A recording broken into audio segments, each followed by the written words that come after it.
Shalom, everybody. Rabbi Edelstein here with another installment of Rabbi Ian 3. Welcome back to Rabbi Ian 3 after 1 week break during Pesach. And we're still brought to you by MEOR Washington, DC. Our website is still MEORDC.com.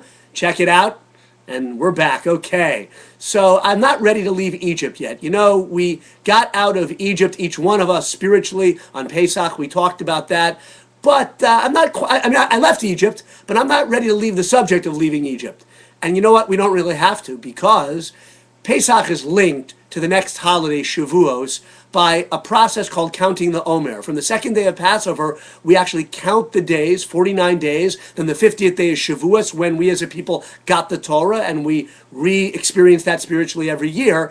So there is an inherent link between Passover and Shavuos. The Jewish people got out of Egypt, Mitzrayim, on Pesach, but they had some spiritual purification to do in the days leading up to when they would stand at Mount Sinai and hear God speak and get the Torah. And we relive that every year with this mitzvah, this counting. It's called counting the Omer. We count 49 days. In any case, at this time of year, to prepare for Shavuos, to prepare for getting the Torah, which we only got and God would only give to us as a people, unified, we work especially hard on getting along with our fellow Jewish people, on polishing our character traits, on interpersonal consideration. That's really kind of the spiritual emphasis of these days, which is why on every Shabbos in the weeks between Passover and Shavuos, the custom is to study one of the chapters of Ethics of the Fathers, Pirkei Avos, one of the books of the Mishnah that exclusively deals with ethics, and it's a very popular book of Mishnah. You can get a lot of translations, find it online.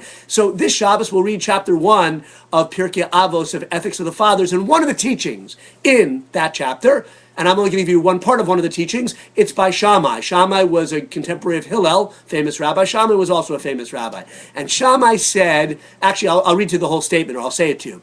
He said, make your Torah study fixed, a fixed thing, not haphazard, not occasional. Say little and do much. And those are important points. And here's what I want to focus on for a few seconds. Something that sounds very simple, but is very hard. And that is, Makabel kol adam b'sever panim yafos. Receive every person with a cheerful expression. Greet everybody with in a friendly manner. Easy? Don't think so. Think about it. Some days you're not in a good mood. Even with a good friend, you're not in a good mood or whatever. And Shammai's saying every person deserves a cheerful greeting, an expression of cheerfulness when you see them. Now, there are higher levels, no doubt, of course, of interpersonal ethics. There's loving your fellow man as yourself. There's so many great mitzvot interpersonally. And Shammai's just saying, what, a pleasant expression?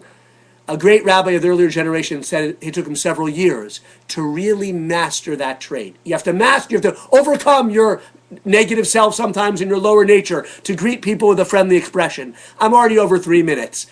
That's a lot to think about, really, for a week. How about if I tried and you tried to greet every person, even when we're not in a great mood, even if we're not so happy to see them, because whatever, as a person created in God's image, savor panim yafos, a cheerful expression, let that be a springboard for this period of renewed interpersonal work and respect among us as a Jewish people to get ready for Mount Sinai. Have a great Shabbos. And welcome back.